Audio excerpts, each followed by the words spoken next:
He's at the 40, the 45, the 50. It's a foot race. They won't catch him. They won't catch him. They won't catch him. Put him in the air. 6 for the Vikings. Touchdown.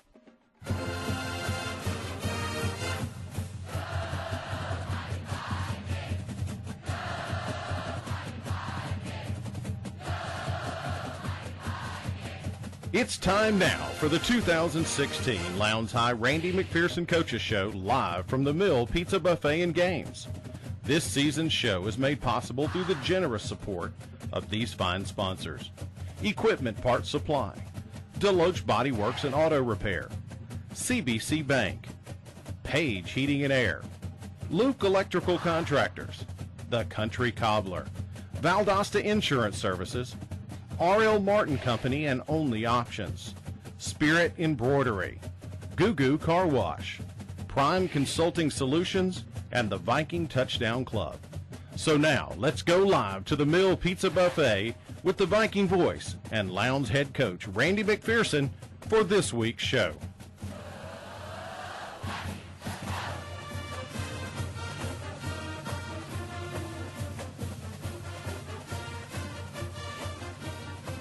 And good evening, Viking fans. Welcome to the Lowndes High Randy McPherson Coaches Show. We are live from the Mill Pizza Buffet and Games right here on Baytree Road in Remerton.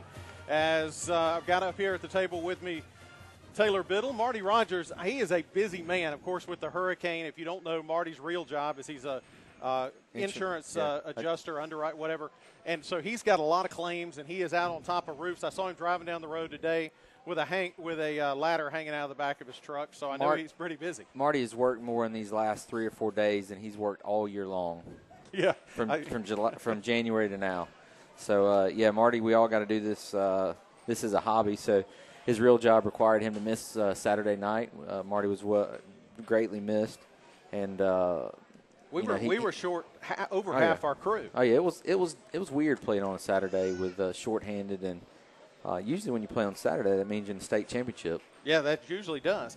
Now, I was saying to you before we went on air, everything, I don't know whether it was the Saturday game, the confusing day of Friday with all the hurricane and things going on, then Sunday and Monday being Labor Day and a holiday, I felt like my whole schedule was off and getting ready. All of a sudden it's Tuesday and time for the Lowndes High Coaches Show. And so I'm going through, we didn't keep live in-game stats on site at the game. So I went through and listened to the broadcast, rebuilt most of the stats. So we will have those on our website. Matter of fact, they're there now. They're going to be a little off because we're doing it off the radio broadcast. And so kind of bear with us there, but it'll give you a good depiction of what the game looked like. Yeah, it was you and I were there. You were on the sidelines. I was up in the booth with Wes. Really a game that as we started the game in the first quarter, it looked like, oh, my goodness, here we go. Parkview just is going to, unwind on us, and they hit us pretty quick, get a score. 8 plays, 65 yards, as a matter of fact. Yeah. I mean, they methodically drove it down our throat and put up 7. But I really liked how we responded, Bill. Great play call, I thought. Coach Mack's known for really pulling out a big bag of tricks in a big game early on with something big, reverse pass or something crazy. But we did it, Tyson Harris to Tavon Kyle, tie ball game. Yeah, it was. Barrett just threw it in the flat behind the line of scrimmage to Tyson Harris. Tyson Harris hits Tavon Kyle streaking down the left side of the field, just wide open. 65 yards later, extra point, we're tied 7-7. Yeah, and again, got to give Parkview credit. They came down again, very next drive, 10 plays, 65 yards, methodically drove it down the field, put us in the hole again, 7-14. You kind of had the feeling after the first 2 scores from each team that this might be a shootout. And it was a shootout. It just wasn't as back-to-back shootout as it was. It ended up being a more spread-out shootout after that, back-to-back scoring. So we stayed tied at 14 for a while, and then Vikings do get up. Michael Barrett, man, he had all day to throw the ball. That offensive line. They did a great job. There's a few of them right here staring at us. They did a great job Saturday night, creating all day to throw. I mean, geez. He had plenty of time to throw the ball. Even when he wanted to stay in the pocket, he had time. If he rolled out, he had time. I don't know that he was necessarily on his back outside of when he rushed the ball on his own, but he had plenty of time to look down the field, And for the most part, passes were good. A few overthrows, and that's to be expected. But, again, Michael Barrett just did a phenomenal job at quarterback. But all the cast around him, like you said, the offensive line, the running backs, the wide receivers, everybody did their job Friday night, at least through 2 quarters, 3 quarters, and really did a great job. And then we had some mistakes happen in the fourth quarter that almost came back and bit us. Yeah, you never want to be defined by one aspect of the game, turnovers, penalties, any of that. But we really were defined in that fourth quarter by turnovers. Yeah. And some really key penalties, too, really hurt us. And you thought we had one slipping from our grasp. And, we've had some games like that in the past where you can just see, oh, my goodness, we're going to fumble it. Oh, my goodness, they're going to score 3 plays later. And that's what was happening right in front of our eyes on Saturday. And it really, Coach Mack talked about it when he broke his team down after the game Saturday, that if we don't take care of the ball, we're going to lose this ball game. And we almost did. 4 turnovers, I believe we had. Yeah, we had the 1 interception, 3 fumbles. That's right. And anytime you play the game like that, I mean, against Valdosta, against Parkview, against Colquitt, against whomever, you're gonna have a hard time winning a ball game if you don't take care of the football. Yeah, and really for the most part through most of the game we did. A couple of turnovers there in the fourth quarter, and then really the extra point attempt that was a 2-point attempt by Parkview defined that game too, because I think we had been crashing down on the kicker all night long. So we were almost getting there. We were almost getting there. Yeah. So, again, we line up thinking maybe the best we can do right now, let's block this kick, at least keep it from going into overtime. And when they had rolled out, that ball snapped, went right to the punter. He rolled out to the right, but we were already on him. He couldn't get the ball away. Yeah, anybody that says that wasn't a designed 2-point conversion wasn't looking at the guy streaking across the back of the end zone. Yeah. And we had good coverage on him, and whoever was that gunner, we'll call it, off the edge right there, really I think made the tackle on the play. Did a good job recognizing that, not diving to try to block it, but stay on his feet and tackle the guy before he could get a pass off. They were trying to win the ball game right there. And that's a gutsy move. I mean, you see that sometimes from teams, but maybe that was they would come back here in the fourth quarter, didn't know whether they had enough ammunition to continue to play even in a tie ball game. So, yeah, that's exactly what they did. They went out to win that ball game on that play right there. Yeah, you think about how well they came back. I mean, they scored 20 points in the fourth quarter. Sure. The only other quarter that was matched is us scoring 21 in the first. And they did it in, I want to say, like maybe 5-6 minutes. Yeah, we didn't keep the time in possession, but that first drive was pretty methodical. The second one in the fourth quarter, that was, I think, maybe 3 plays. And then the fourth one was probably 5 or 6 plays, not many, 7. And that was it. 2 play. Here we go. In the fourth quarter, they had 9 plays, 68 yards to make it 35-21. Then they had 2 plays, 44 yards to make it 35-28. And then they had 7 plays for 30 yards to make it 35-34. So you look at those 3 drives right there. Those were both on our side of the field. And, man, that was pretty dangerous. Well, and we'll talk to Coach McPherson a little bit more when he gets up here in the next segment. I'm excited. I mean, that was an exciting ball game. It was fun to watch. There was a lot of offensive firepower, a lot of defense going on as well. It looked like for a period there in the third quarter that Lowndes was just going to walk away with it. It was going to be a big win for the Vikings.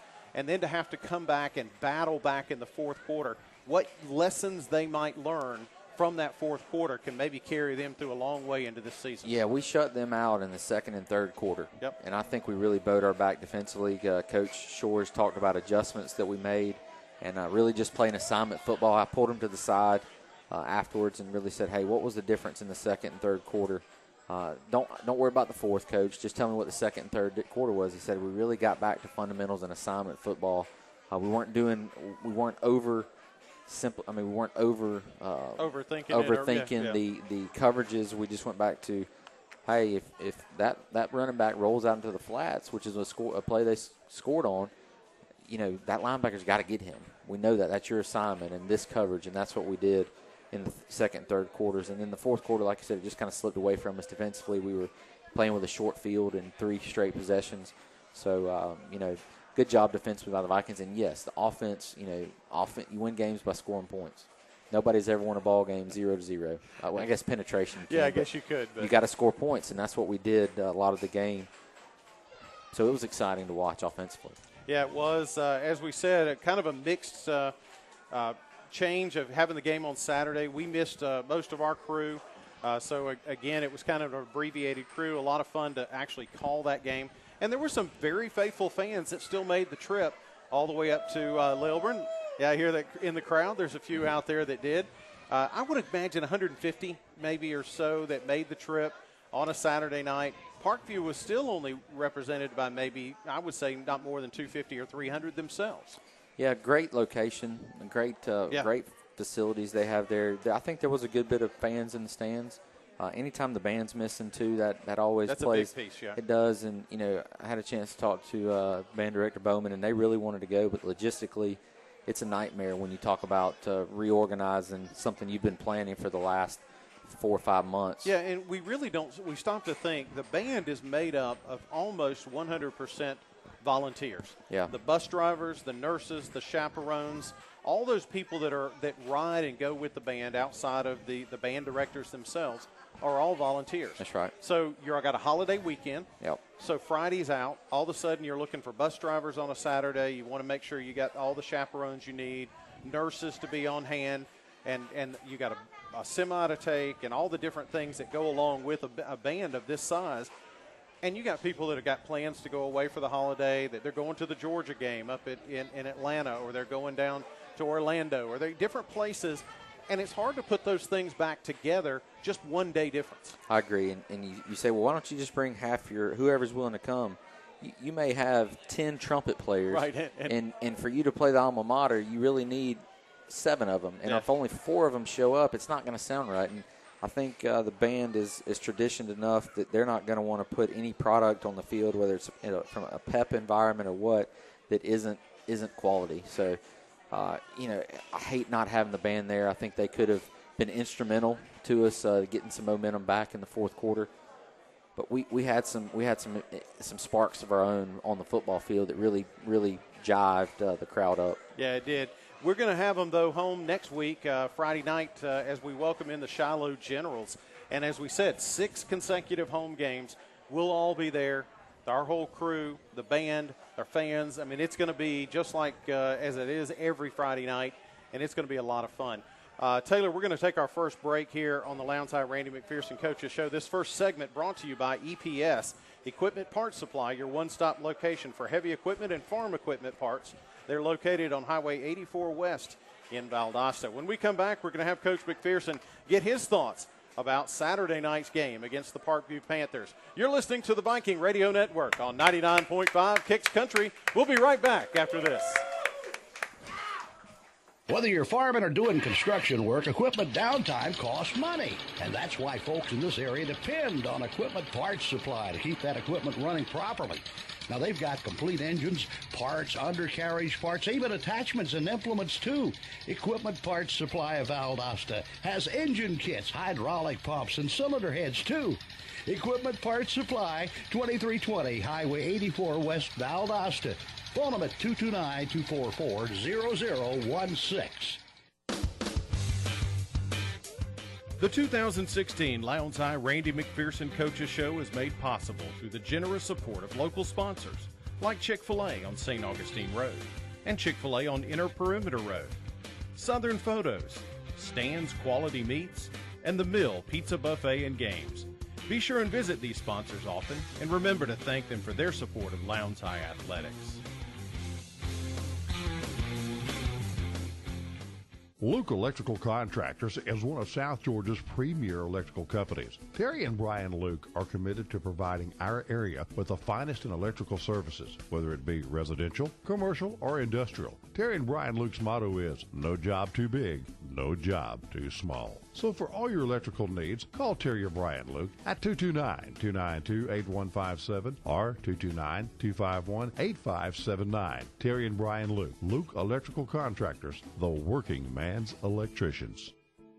Country Cobbler is making room for all the new fall arrivals with thousands of shoes on the sale racks up to 80% off on brands such as Vanelli, Donald Pliner, Sam Edelman, and so many more. It's better known as Lowndes County's best shoe store. They carry all the hard-to-find sizes like 5s and 12s, and their men's selection offers the perfect combo of quality and style. Prefer to shop online? No problem. Check them out on Instagram and Facebook, and they'll deliver right to your door. Shop Country Cobbler, Gornto Road next to Publix. At Goo Goo Car Wash, you can relax in your car. We do the washing for you. Goo Goo's full-service wash is easy. Drive in, choose the full-service option, and drive through the wash. Then pull around to our fantastic climate-controlled waiting area while our attendants vacuum and clean the inside of your car. It's that easy. Goo Goo Car Wash, open Monday through Saturday, 9 to 6 p.m., located on Norman Drive in Valdosta. Football season has begun, but in South Georgia, the heat lingers. So don't neglect your air conditioner. Call Page Heating and Air at 563-9051 for the best service around. Owner John Michael Page has years of experience in service and installation for all makes and models of AC units. Page Heating and Air also provides 24-hour emergency service at no extra charge. So when you feel the heat rising, call Page Heating and Air at 563-9051 or online at pageheatingair.com. Let's head back out to the Mill Pizza Buffet and Games for more of the Lowndes High Randy McPherson Coaches Show on the Viking Radio Network on 99.5 Kicks Country. And welcome back, Viking fans, to the Mill Pizza Buffet and Games. We're live with the Lowndes High Randy McPherson Coaches Show. This segment brought to you by Page Heating and Air. Don't let your heating and air go unchecked. Call John Michael Page at 229-563-9051. Well, Coach, that was a win, and I like what you said at the end of the ball game. A win is a win. Correct. And I tell you, that was really what it came down to, a game that we looked like we had it well in hand going into the third quarter, and then that fourth quarter comes, the turnover bug bites us. But it looked like we were going to be in a shootout from the very beginning in that game. It really did. You know, they scored early. We scored back, and you know, kids played really, really hard. You know, the three fumbles, and I think all three of them were in the fourth quarter. Yeah. And that just let them back in the ball game. And, you know, we had it rolling early in the fourth quarter. Now, they couldn't stop us. We should have scored another touchdown down there and didn't, you know, tried a field goal and missed it. So, you know, bottom line is kids played really, really hard. The turnovers late in the fourth quarter let them back in the ball game. But I'm proud of the team. I'm proud of the kids and the coaches. You know, I think we're getting better. I think we're capable of good things this year. Well, I think so, too. We talked about, to begin the game, it looked like Parkview was going to pick us apart underneath defensively, and went down after about 8 or 9 plays, got a score. We answered right away with a great play. But was that a concern right there, the first 2 or 3 drives for Parkview, that they were hitting us underneath? Yeah, you know, when we started studying Parkview this year, you know, we didn't know nothing about them. No. But, you know, we saw their films, and the quarterback is a he's a good quarterback. He's a really, really good quarterback. Yep. Now, I don't know where he was at last year. He didn't play quarterback last year, but you know, he was as good of a, you know, quick game quarterback right. as I've seen. You know, he was throwing the ball before the kids made cuts. When they did make their cut, the ball hit him in the chest just about every time. Yeah. I mean, passes that are really, really hard to defend. And he was hot now. Yeah. And we're not the only team that he's going to hurt throwing the ball. Oh, no. I promise you now. He's and their wide receivers are very fast. Tall, rangy, yep, very fast. You know, I think the difference in the game really was the fact that we were able to run the ball, and they struggled running the ball. Yeah, as I was going back through the stats, I noticed that we had a lot of times we would run the ball well and have, you know, run after run after run, where Parkview would do that many passing plays. Right. It just seems like they were doing that. Now, did Coach Shores get his defensive staff over to the side there somewhere in that second quarter and say, hey, guys, we got to fix this? How do we fix that? Fix is maybe not the right word, but how do you adjust to that? And because all of a sudden there in the second quarter, it seems we were able to stop those short passes. Well, he made some adjustments and some coverage stuff. You know, I think you get a guy that's running the spread offense like the quarterback there at Parkview, and he's so good at the underneath stuff. You know, you got to mix it up. You can't just play off all night long. You know, you got to jump certain routes. You got to jump. Jump your corner sometimes. Do different things, and that's what we started doing. And second and third quarter, we did a good job. You know, we held them. Yeah. They didn't score until we started turning the ball over in the fourth quarter. Yeah, we had held it. The one time in the fourth quarter, they had a 9-play drive to really get started. But we gave them a couple of gifts and some penalties as well. One of the things I made an observation of, the team was very intense. I mean, there was a level of intensity by our Vikings all Saturday night. But sometimes that leads to penalties. How do you balance that? You want to keep the intensity, but you want to, maybe cut down on the penalties. Yeah, we had 15 penalties. Yeah. They had 3. Okay, we're not going to talk about Peach State officials, right? Okay. No, I'm just giving you the stats. Exactly, yeah. So we go up there to Gwinnett County, and we get 15 penalties, and the home team gets 3. Yeah. Okay. We turned it over 3 times late in the game, and we still were able to win. Yeah. So that's pretty good. But you're right, we do got to clean up. You can talk about the refs, talk about it. Bottom line is we have 15 penalties. Yeah. We got to look at it. We got to get better. Yeah. And I think, like I said, that the intensity of the team, how they were fired up, ready to play from the beginning. But sometimes that might lead to, jumping off sides, some things like that. But, it's one of those things, I guess, as a coach, you keep that intensity, but fix the other side. You're right. That's what you got to do. Well, Coach, as you said, we were able to contain them in that second and third quarter. And as we got into the fourth, we had the turnovers, things like that. But talk a little bit about the special teams. Still seems to be we're, playing around with that, plugging people in here, plugging people in there. Tyson Shaw came in after that penalty and booted us a kickoff. Did he win the job as kickoff? We maybe I won't hold you to it. We're definitely working him more. Tyson, he hasn't done a lot of kicking. No, he hasn't. Yeah. In practice, he's been a little bit erratic, but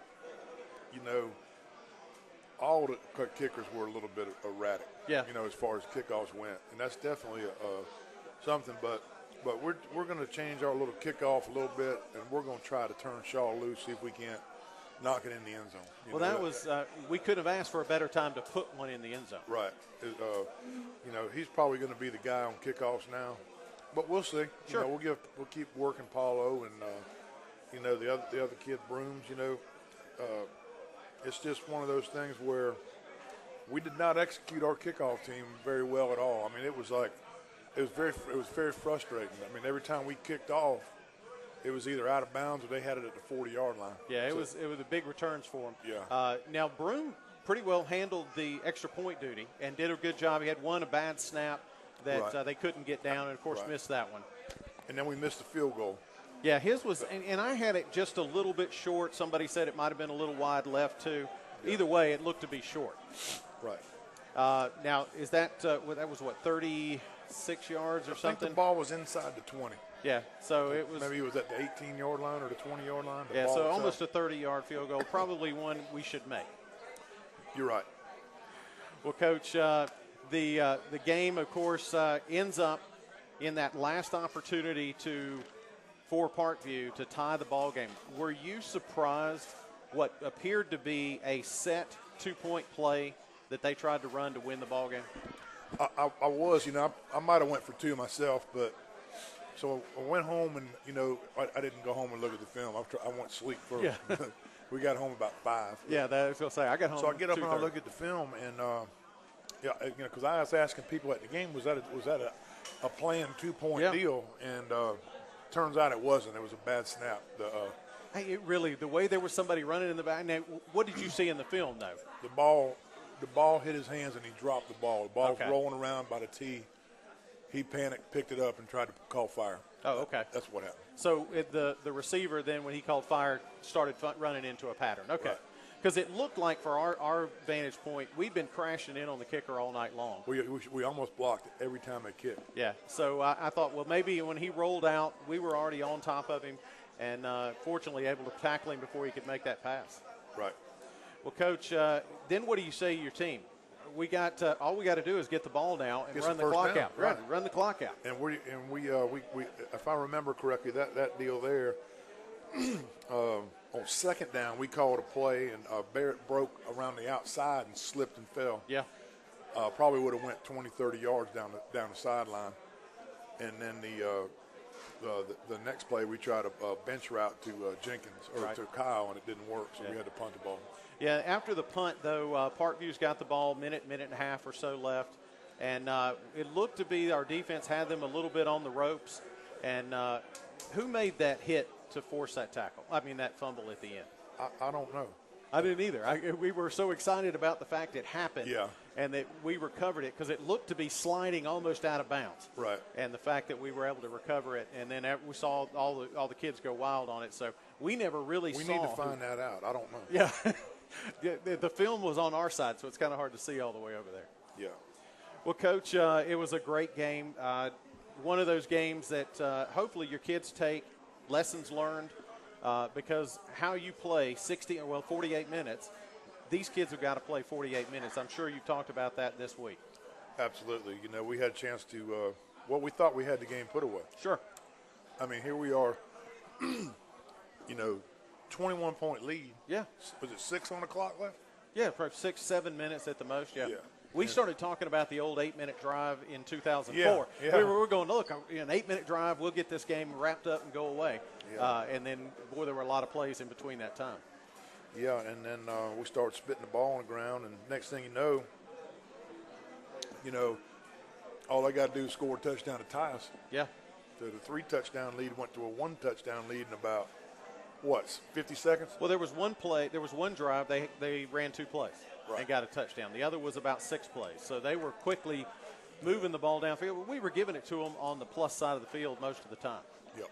But it was a good trip, though. We got the win. We were able to overcome many things, turnovers, penalties, long travel. I mean, I'm proud of the kids. Now we're back home for, 6 in a row? 6 in a row, yeah. And that'll be nice to be home for that much time. And maybe we'll play them all on a Friday night. Because this whole week, I was telling Taylor, I feel off schedule. I mean, there's just so much that changed. I had a Saturday night game. Monday was a holiday, all the different things. So did you all practice Monday? We did. We practiced Monday morning. And, of course, today, kids are fired up. They're ready to get better. Well, Shiloh will be coming to town on Friday night. Coach, let's take just a minute now, and as we talk about the Deloach Body Works Players of the Game. Deloach Body Works on 410 North St. Augustine Road. When your car's been in an accident, call Deloach. Who's your offensive player of the week this week? Tavon Kyle, receiver, scored a touchdown, did a great job all night, graded out high. Absolutely. Tavon is a junior receiver for us. Second year starting. Going to have a great year. Going to have a great next year, too. Yeah, he's a special player. I mean, he just seems to run good routes, make the cuts, and not many times does he drop the ball. Right. He's a smart kid, Bill. He's the kind of kid that wants to be good, and he knows what it takes to be good and successful, and that's hard work and doing it the way the coaches want it done. Tavon Kyle, the offensive player of the week. How about defense? Defense, they gave it Coach Shores and our defensive coaches gave it to Jahari Boone, outside linebacker. Yeah, we called Jahari's name a lot Saturday night. He seemed to be in the places where he needed to be, and big hits when they were needed. He's come a long way, old Boone. Yeah, He had a really good hit there on the running back, I believe it was. Yeah, and, Slade, number 6. That was a good running back, too. Definitely Boone's probably best game of the year. He's a junior. He's starting to now play with the confidence that we need. You know, I don't know. I don't think he started last year. I don't think so either. I think he played some. But he's one of our faster guys now. Yeah. You know, he can run. You know, he's probably just as fast as a lot of our DBs at outside linebacker. Also a really good baseball player. Yeah, I know. He played baseball. Got a home run last year. Yeah, there you go. What about special teams? Dagan Anderson, the long snapper. You always got to give the long snapper a little love every once in a while. Yeah. Dagan Anderson, our special teams player of the week. Dagan is a dual enrolled student. I think he's at Georgia Military part-time, right, getting some college credits, and he's got a part-time job after practice, so you won't see Dagan in here tonight. Well, and it's just one of those unsung positions on the field. You don't know it. You don't know he's there until he messes up. Absolutely. He's just like an offensive lineman until they call him for a hold or nobody knows offsides. Him, Nobody knows him until he snaps it over to over somebody's head. You know. That's exactly right. Dagan Anderson, the scout team player of the week. Now he's a senior, right? Dagan is a senior. Dagan sure, is an outstanding student as well. He's he's right at a 4.0 grade average. Wow. Really good boy. He's worked hard on this long. You know all about long. Yeah, I do, and I know if you really go work at it, it's an art. It's something that you work at. I tell people it's really a quarterback throwing the ball upside down through your legs. Right, and they need those guys on Saturday and Sunday too. Yeah, and there's we've had a couple get scholarships that did nothing but long snap. Yeah, and there's been some good ones, and they've gotten a college scholarship, able to go to college, and just do that one job.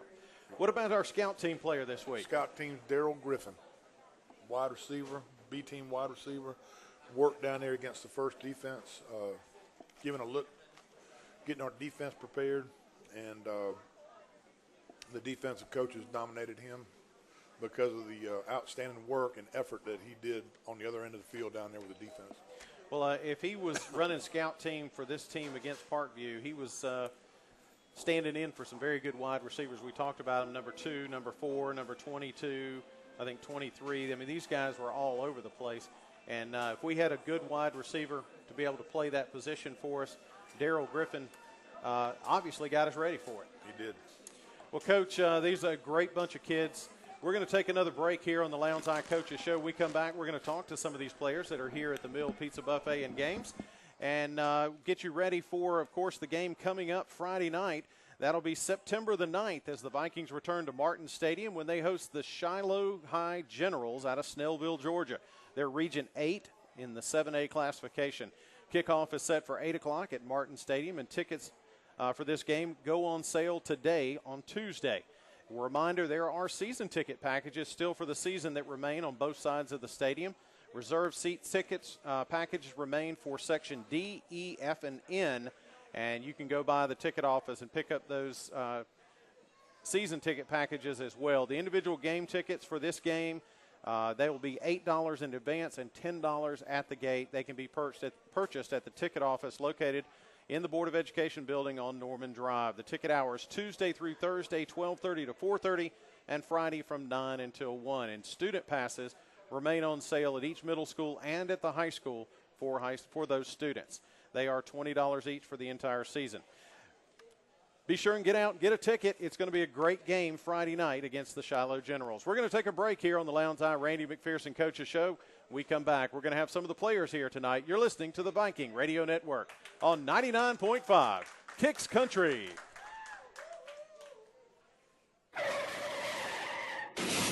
Sometimes